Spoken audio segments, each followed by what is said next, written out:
নমস্কাৰ আপুনি চাই আছে দুপৰৰ শিৰোনাম মই জয়ন্ত মাধৱ গোস্বামী সদৌ অসম ছাত্ৰ সন্থা নৱনিৰ্বাচিত সমিতিৰ আজি শপত গ্ৰহণ গুৱাহাটী বিশ্ববিদ্যালয়ত শপত গ্ৰহণ অনুষ্ঠান কি সিদ্ধান্ত ল'ব সমুজ্জ্বল কুমাৰ ভট্টাচাৰ্যই আজি শপত গ্ৰহণ অনুষ্ঠানতে স্পষ্ট হ'ব সমুজ্জ্বল কুমাৰ ভট্টাচাৰ্যৰ সিদ্ধান্ত শহীদক স্মৰণেৰে শুভাৰম্ভণি কৰা হৈছে এই অনুষ্ঠানত উপস্থিত আছে আসুৰ মুখ্য উপদেষ্টা ডক্টৰ সমুজ্জ্বল কুমাৰ ভট্টাচাৰ্য সভাপতি দীপাংকৰ নাথ নৱনিৰ্বাচিত সাধাৰণ সম্পাদক শংকৰজ্যোতি বৰুৱা সদ্য পদত্যাগী সাধাৰণ সম্পাদক লুৰিণজ্যোতি গগৈকে প্ৰমুখ কৰি আসুৰ আটাইকেইগৰাকী কাৰ্যনিৰ্বাহক সদস্য আসুৰ অৰাজনৈতিক ধাৰা অক্ষুণ্ণ ৰাখি ৰাজ্যৰ স্বাৰ্থত কাম কৰি যাব বুলি মন্তব্য কৰে নৱনিৰ্বাচিত সাধাৰণ সম্পাদক শংকৰজ্যোতি বৰুৱাই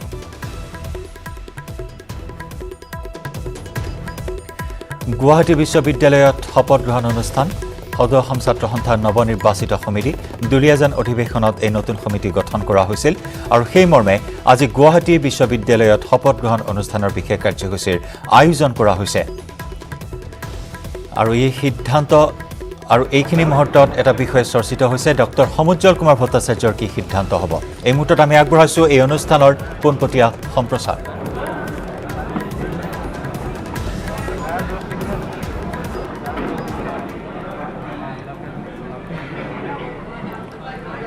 কি সিদ্ধান্ত গ্ৰহণ কৰিব সমুজ্জ্বল কুমাৰ ভট্টাচাৰ্যই তাকে লৈ ব্যাপক চৰ্চা অব্যাহত আছে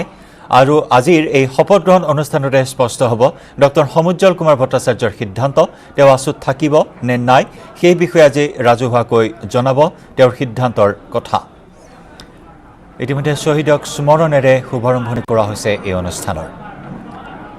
এই অনুষ্ঠানত উপস্থিত আছে আমি দেখুৱাইছো আসুৰ মুখ্য উপদেষ্টা সমুজ্জ্বল কুমাৰ ভট্টাচাৰ্য সভাপতি দীপাংকৰ নাথ নৱনিৰ্বাচিত সাধাৰণ সম্পাদক শংকৰজ্যোতি বৰুৱা সদ্য পদত্যাগী সাধাৰণ সম্পাদক লুৰিণজ্যোতি গগৈকে প্ৰমুখ কৰি আসুৰ আটাইকেইগৰাকী কাৰ্যনিৰ্বাহক সদস্য আসুৰ অৰাজনৈতিক ধাৰা অক্ষুণ্ণ ৰাখি ৰাজ্যৰ স্বাৰ্থত কাম কৰি যাব বুলি মন্তব্য কৰে নৱনিৰ্বাচিত সাধাৰণ সম্পাদক শংকৰজ্যোতি বৰুৱাই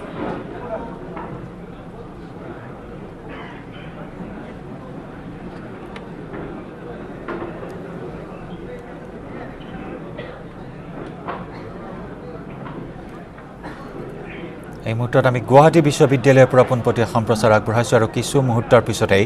আনুষ্ঠানিকভাৱে নতুন সমিতিয়ে শপত গ্ৰহণ কৰিব আসুৰ অৰাজনৈতিক চৰিত্ৰ অক্ষুণ্ণ ৰাখি অসমীয়া ৰাজ্যৰ হকে অসমীয়া ৰাইজৰ স্বাৰ্থত অনাগত সময়তো আসুৱে কাম কৰি যাব বুলি মন্তব্য কৰিছে আসুৰ নতুন সমিতিয়ে আনহাতে লুৰিণজ্যোতি গগৈৰ ভৱিষ্যত পৰিকল্পনা কি সেয়া সময়তহে তেওঁ ঘোষণা কৰিব বুলি উল্লেখ কৰিছে তেওঁ প্ৰত্যক্ষ ৰাজনীতিত তেওঁ পদাৰ্পণ কৰিব নে নাই সেই বিষয়ে পৰৱৰ্তী সময়ছোৱাত তেওঁ সিদ্ধান্ত গ্ৰহণ কৰিব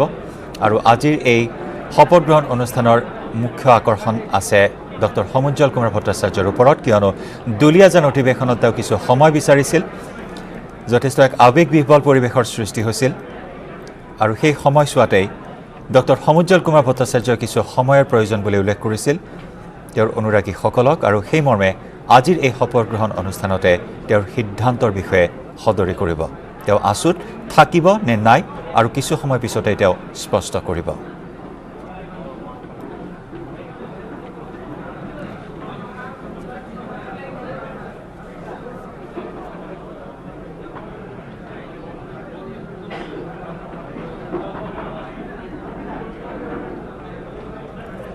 নতুন সমিতিত সভাপতিৰ দায়িত্বত বাহাল আছে দীপাংকৰ কুমাৰ নাথ আৰু সাধাৰণ সম্পাদকৰ দায়িত্ব গ্ৰহণ শংকৰজ্যোতি বৰুৱাৰ আৰু অন্যান্য বিষয়ববীয়াইও আজি শপত গ্ৰহণ কৰিব এয়া আসুৰ নতুন সমিতিৰ শপত গ্ৰহণ অনুষ্ঠান পোনপটীয়া সম্প্ৰচাৰ গুৱাহাটী বিশ্ববিদ্যালয়ৰ পৰা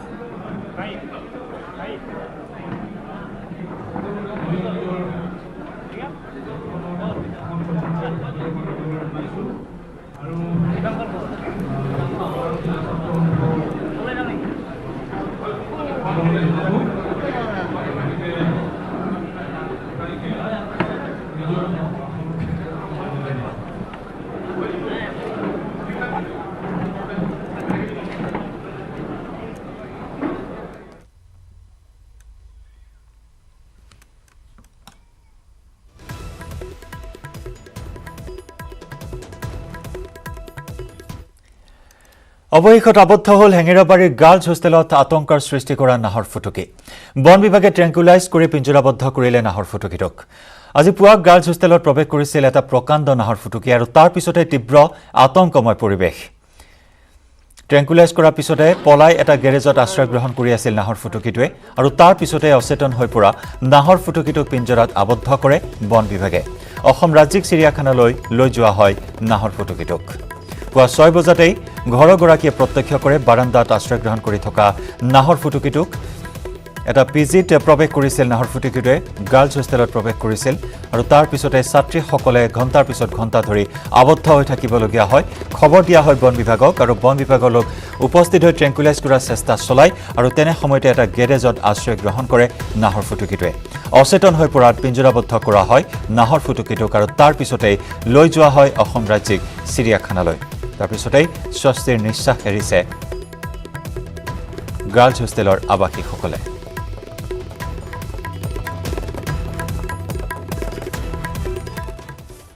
हम तो उठी नहीं था लेकिन हम जब उठा तब हम पता है कि तो नीचे टाइगर है और हम लोग खिड़की से देख रहा था कितना लड़की था मेरे रूम में 3 है हम और टोटल मतलब पीजी में 12-13 है हाँ और रूम मतलब जो सिंगल कितना टाइम ऊपर में रहा मतलब 5 টাইমত আহিছিলগে 3:30 বজাত বাকটো আহি গেট পাৰ হৈ পেলাই এনেকৈ ভিতৰ সোমাইছেহি আপোনাৰ তেতিয়া সোমাওঁতে তাৰপিছত মই এতিয়া ৰাতিপুৱা গেট খুলিবলৈ গৈছোঁ চকীৰ তলতে আছে বাকটো মুখামুখি হয় ই মানে খুব দিগদাৰ দি আছে ই ভকাও নাই যেতিয়া এনেকৈ আহিলে মই কিবা চকীত কাপোৰ তলত পৰি আছে নেকি মই এনেকৈ নেচাই পেলাই হাতেদি উঠাই পেলাই নেগুৰডালত ধৰিছোঁ মোক বাঘে খালে তাৰপিছত লগে লগে দৰ্জা বন্ধ কৰি ভিতৰত সোমাই দিলোঁ আৰু কিমান বজাৰ ঘটনা মানে 6:30 তেতিয়া মই কেই ঘণ্টা থাকিব লগা তাৰপিছত লগে লগে মই চবকে খবৰ দিলোঁ ফৰেষ্টলৈকো ফোন কৰিলোঁ বিতুল দত্ত ভিন্দলৈকো SP তেখেতলৈকো জনালোঁ লগে লগে তেখেতসকল আহিছে 8:30 সকলোখিনি আহিছে আৰু মানে হোষ্টেলৰ আৱাসীও থাকে আৰু অনৰ থেকে চব থাকে সকলোখিনি আমাৰ ছোৱালী উঠি আহিছে দুৱাখন খুলি এইখন চোফা এইখন বাৰান্দাত আছে তলত শুই আছে বাঘটো তাৰপিছত শুই থাকোঁতে তাই ভাবিছে কি হেৰি কি কয় কাপোৰ পেলাই থৈছে কিবা কাপোৰ পৰি আছে এইফালে নেজডাল ওলাইছে এইফালে মুখখন ওলাই আছে কাপোৰ নেজডালত ধৰিবলৈ গৈছে তাৰপিছতে মুখখন দেখিলে দেখি ভিতৰলৈ সোমাই গ'ল চিঞৰি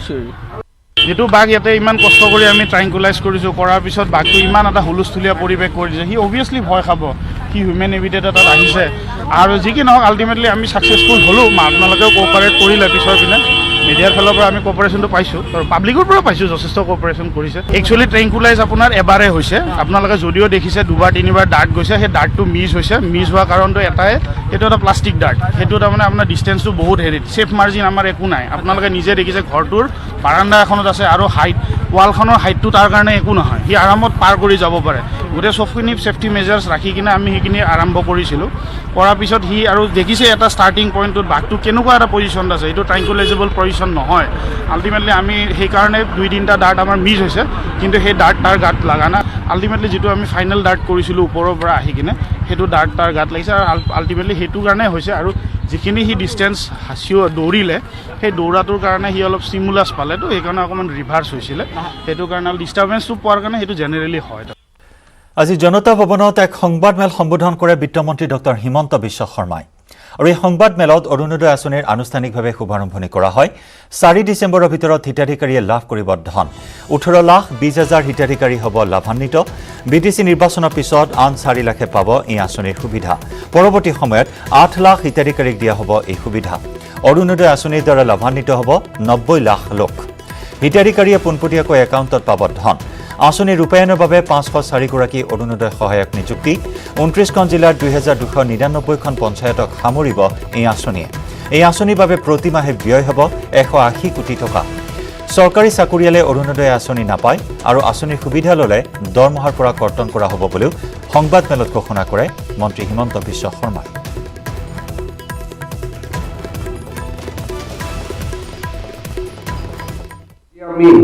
যিখন প্ৰেছ কনফাৰেন্সৰ মূল উদ্দেশ্য সেইটো হ'ল যে finally we have come to the stage য'ত নেকি অহাকালি আমি অৰুণোদয় আঁচনিখন আনুষ্ঠানিকভাৱে আমি আৰম্ভ কৰিবলৈ সক্ষম হ'ম খুব এটা ডিটেইল প্ৰচেছৰ পিছত BTAD এৰিয়াত বাদ দি আমাৰ 29 ডিষ্ট্ৰিক্টত এই আঁচনিখনৰ ইমপ্লিমেণ্টেশ্যনৰ কাম আৰম্ভ হ'ব অৰ্থাৎ 29খন জিলাৰ বেনিফিচিয়াৰীয়ে অহা কালিৰ পৰা এই আঁচনিৰ সুফল লাভ কৰিবলৈ সক্ষম হ'ব আৰু 22 লাখ পৰিয়াললৈকে আমি মাহত 830 টকা ডিৰেক্টলি ট্ৰান্সফাৰ কৰিম এই 830 টকা কেনেকৈ ব্যৱহৃত হ'ব 400 টকা মেডিচিনৰ কাৰণে চাউল চৰকাৰে বিনামূলীয়াকৈ দিয়ে চাউলৰ চিন্তা নাই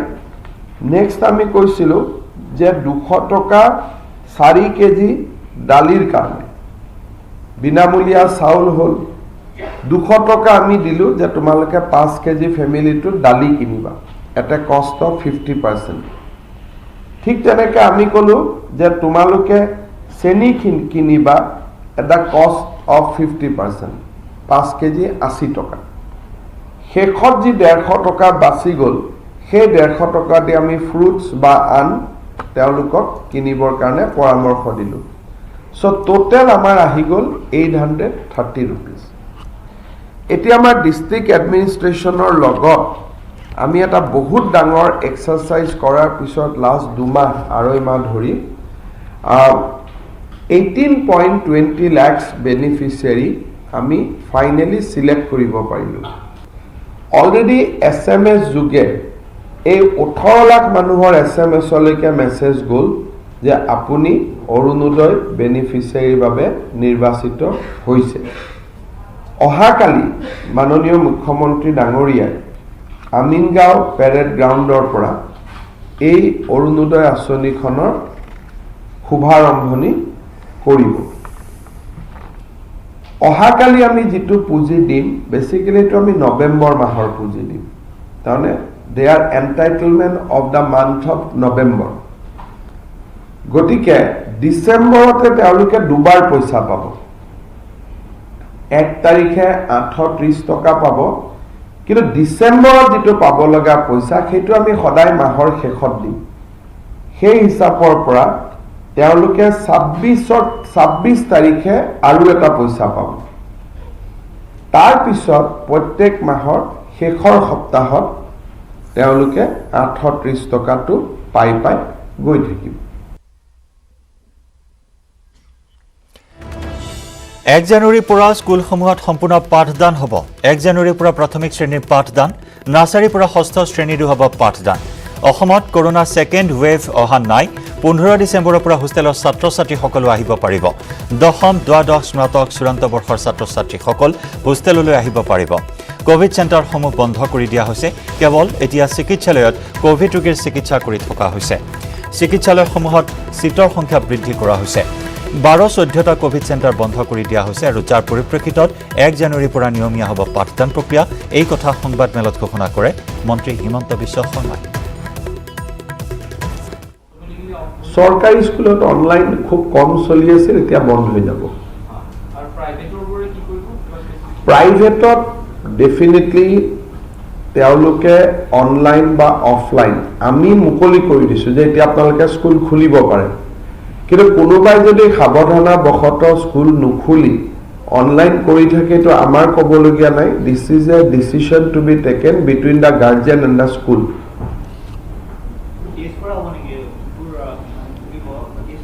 এলিমেন্টাৰি এখানে আমি ডিটেইল এসওপিৰ কথা কৈছো যেতিয়া এলিমেন্টাৰি স্কুল খুলিব তাৰ আগতে শিক্ষকখিনিক আমি ডেফিনেটলি টেষ্ট কৰাম কিন্তু এইটো সময় আছে 1 জানুৱাৰী 15 ডিসেম্বৰত যেতিয়া হোষ্টেলত ল'ৰা ছোৱালীবোৰ আহিব আমি হোষ্টেলৰ ল'ৰা ছোৱালীবিলাকক এবাৰ আমি টেষ্ট কৰাই লম ডিটেইল এসওপিটো আপোনালোকে পাব ফাইনেল ইয়াৰ ষ্টুডেণ্টখিনি যেতিয়া হোষ্টেলত আহিব সকলোকে আমি টেষ্ট কৰিম গতিকে সেই ডিটেইল এসওপিখন এডুকেশ্যন ডিপাৰ্টমেণ্টে 3-4 দিনৰ ভিতৰত দিব it is always subject to test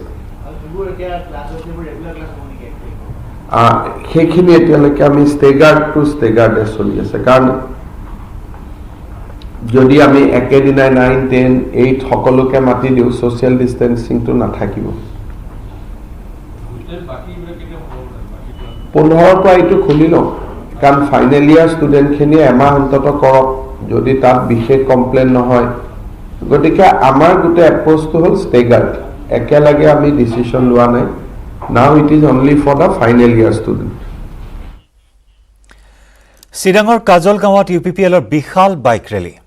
Kajalgaon সমষ্টিৰ পৰা বাইক ৰেলী শুভাৰম্ভ কৰি নিচিমা চিৰাংদুৱাৰ পৰিষদীয় সমষ্টি পৰিভ্ৰমণ কৰে। হাজাৰ হাজাৰ লোকে অংশগ্ৰহণ কৰি পৰিৱৰ্তনৰ স্বাৰ্থত ভোটদানৰ আহ্বান জনায় ৰাইজক। বাইক ৰেলী শুভাৰম্ভ কৰে UPPLৰ সভাপতি প্ৰমোদ বড়োৱে।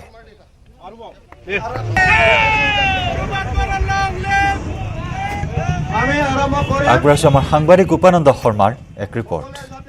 চিৰাঙৰ কাজলগাঁৱত আজি UPPLৰ তৰফৰ পৰা বাইক ৰেলী অনুষ্ঠিত কৰা পৰিলক্ষিত হৈছে আৰু হাজাৰ হাজাৰ বাইক ইয়াতে সমবেত হোৱা পৰিলক্ষিত হৈছে। মই দেখুৱাব বিচাৰিছোঁ এই দৃশ্য, হাজাৰ হাজাৰ বাইক ইয়াতে সমবেত হৈছে আৰু এইবাৰ UPPLৰ সমৰ্থন কৰাৰ কাৰণে ৰাইজৰ মাজত এইদৰে বাইক ৰেলী অনুষ্ঠিত কৰা পৰিলক্ষিত হৈছে। এই সমগ্ৰ পথাৰখনে কেৱল বাইক আৰু বাইক। দীঘলীয়া শাৰী কিছু সময় পিছতে তেওঁলোকে ৰাওনা হ'ব আৰু 4টাকৈ সমষ্টি তেওঁলোকে এই বাইক ৰেলীৰ জৰিয়তে পৰিদৰ্শন কৰিব। কি ক'ব, আজি বাইক ৰেলী আছে আপোনালোকৰ, কি উদ্দেশ্যৰে বাইক ৰেলী কৰিছে? উদ্দেশ্যটো হ'ল আমাৰ বাইক ৰেলীটো যে আমাৰ সন্মানীয় সভাপতি প্ৰমোদ বড়ো ছাৰ নেতৃত্বত যিটো আজি গোটেই BTC অঞ্চলত এতিয়া বাইক ৰেলী হৈ আছে, তো আহি আজি আমাৰ চিৰাং জিলাৰ 4টা ব্লক সামৰি পেলাই 4টা সমষ্টি সামৰি পেলাই আজি আমি বাইক ৰেলী কৰিব গৈ আছে। এইটো হ'ল আমাৰ মেইন উদ্দেশ্যটো পৰিৱৰ্তনৰ কাৰণে আমি বাইক ৰেলী, কাৰণ এই বাইক ৰেলীৰ হোৱাৰ পিছত আমাৰ এই বাইক ৰেলীটো প্ৰত্যেকটা গাঁৱত আমি টাচ কৰিব আমি চেষ্টা কৰিম আৰু এই যেতিয়া টাচ হ'ব তেতিয়া আমাৰ জনসাধাৰণৰ ৰাইজবিলাক এতিয়া বুজি পাব, কাৰণ পৰিৱৰ্তন এতিয়া আহিব বুলি। তো গতিকে ইয়াৰ দ্বাৰা আমি এটা শান্তি আৰু লগতে আমাৰ পৰিৱৰ্তনৰ কাৰণে আমি এই বাইক ৰেলীটো আজি লোৱা হৈছে। বাইক ৰেলী আমাৰ যিটো UPPL দল,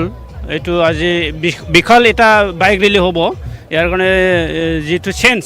আমাৰ পাব্লিক যিটো বিচাৰিছে, এইটো ইয়াৰ যিটো সমাগম এতিয়া আৰম্ভ হৈ আছে, এতিয়া চব মানে ৰেডি হৈ আছে। আমাৰ যিটো UPPL দল লগতে আমাৰ যিটো পাব্লিক, এই পাব্লিকবিলাকে যিটো চেঞ্জ বিচাৰিছে সেইখিনিয়ে।